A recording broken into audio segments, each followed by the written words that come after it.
Hi friends, கார chutney அரைக்கலாங்க. 100 gram அளவுக்கு சின்ன வெங்காயம் உரித்து கழுவி வச்சுருக்காங்க. ஒரு 20 கிராம் அளவுக்கு பூண்டும் தோல் உரித்து கழுவி வச்சுருக்கேங்க. இது ரெண்டையும் நல்லா சேர்த்து சொதன்னு அரைக்கணுங்க. நல்லா ஃபைன் பேஸ்டெல்லாம் அரைக்க வேண்டாங்க, வணக்கி கூட செய்யலாங்க. ஆனால் இது பச்சையாக செய்கிற மெத்தடுங்க. தோசை, இட்லி, சப்பாத்தி எல்லாத்துக்குமே இந்த சட்னி நல்லா இருக்குங்க. கொஞ்சம் காரமாக அரைச்சாதாங்க இது டேஸ்ட்டாக இருக்கும். இதை பாருங்கள், சொதன்னு அரைச்சிக்கிட்டோம்.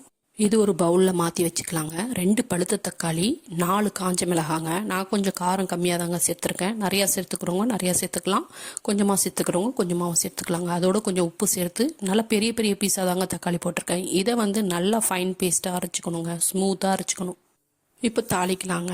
நான் நல்லெண்ணெய் சேர்த்துக்கிட்டேங்க. தாராளமாக எண்ணெய் சேர்த்துக்கிட்டா காரம் தெரியாமல் இருக்குங்க. கடுகு பொரிய விடுறோங்க. கடுகு பொரிஞ்சதுமே உளுந்து நிறையா சேர்த்துக்கிறோங்க.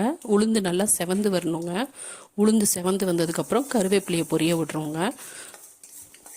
சின்ன வெங்காயத்துக்கு பதில் பெரிய வெங்காயம் கூட சேர்த்து செய்யலாங்க. இதோ கருவேப்பிலை பொரிய விட்டுருங்க.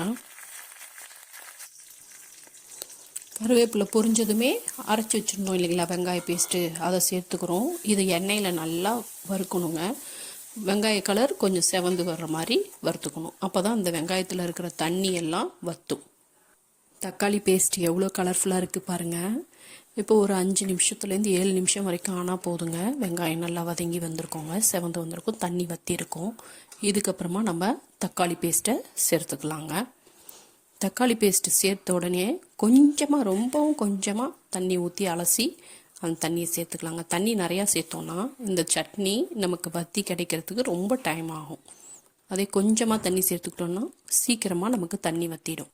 நான் கொஞ்சமாக தண்ணி சேர்த்ததுனால எனக்கு சீக்கிரமாகவே தண்ணி வற்றிடுச்சுங்க. உப்பு கூட நம்ம செக் பண்ணணுன்னா செக் பண்ணி சேர்த்துக்கலாங்க. இப்போ பாருங்கள், தண்ணி நல்லா வற்றி இருக்குது. இந்த ஸ்டேஜில் நான் ஸ்டவ்வை ஆஃப் பண்ணிடுறேங்க. ஆஃப் பண்ணிவிட்டு பவுலில் மாற்றிக்கிறேங்க. பாருங்கள், சுவையான கார சட்னி ரெடி. நீங்களும் ட்ரை பண்ணி பாருங்கள். தேங்க்யூ.